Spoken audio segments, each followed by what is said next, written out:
Hello, my all dear student. My name is Ankit and welcome to Madhav Education, जहाँ पर आपको मिलता है सबसे बेहतरीन एजुकेशनल कंटेंट। आज मैं आपको बताने जा रहा हूँ क्वाड्रेटिक इक्वेशंस के बारे में। क्वाड्रेटिक इक्वेशंस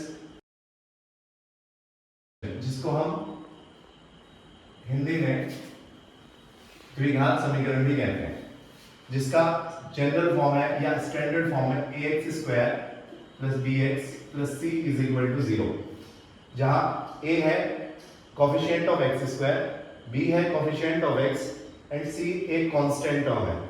यहां पर हमेशा a not is equal to 0 होना चाहिए। ये हमारे पास क्वाड्रेटिक इक्वेशन का जनरल फॉर्म है। अगर हम इसके सॉल्यूशंस की बात करते हैं तो इसके सॉल्यूशन फाइंड करने के हमारे पास तीन प्रोसीजर होते हैं।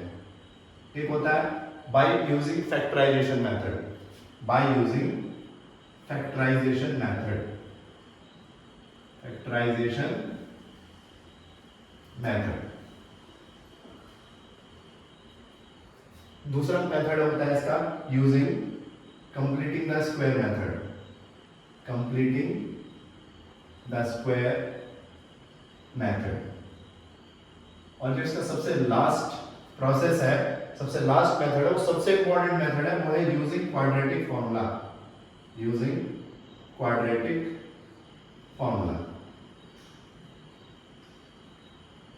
इसको हिंदी में श्रीधराचार्य सूत्र या द्विघाती सूत्र भी कहते हैं। ये सबसे ज्यादा फेमस है श्रीधराचार्य सूत्र के नाम से, जो है x is equal to minus B plus minus under root of B square minus 4ac upon 2a। इस फॉर्मूले में आप वैल्यू पुट करके abc की और इस द्विघात समीकरण के क्वाड्रेटिक इक्वेशन के रूट फाइंड कर सकते हैं। यहाँ पे जो टर्म है B square minus 4ac, B square में माइनस 4ac, इसको रिप्रेजेंट किया जाता है कैपिटल डी से, जिसको हम कहते हैं डिस्क्रिमिनेंट। क्या कहते हैं?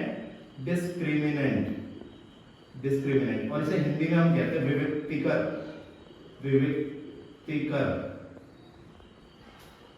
ये बहुत इंपॉर्टेंट टर्म है। अगर मैं बी स्क्वायर माइनस 4ac की वैल्यू डी इस फॉर्मूला में पुट करता हूं तो मुझे मिलेगा x is equal to minus B plus minus under root of D upon 2a।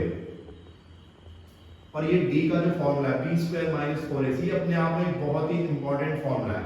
इस फॉर्मूले के द्वारा हम इस द्विघात समीकरण के इस क्वाड्रेटिक इक्वेशंस के रूट्स की नेचर कैलकुलेट कर सकते हैं, नेचर मूलों की प्रकृति बता सकते हैं डी के आधार पर।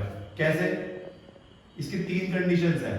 अगर डी की वैल्यू ग्रेटर देन 0 है, अगर डी का मान जो आता है वो 0 से बड़ा है, 0 से बड़ा मींस अगर डी की वैल्यू पॉजिटिव आती है तो हमारे जो मूल होंगे, जो रूट्स होंगे, वो वास्तविक और अलग अलग होंगे, भिन्न भिन्न होंगे। मींस रूट्स होंगे real and distinct, real and distinct.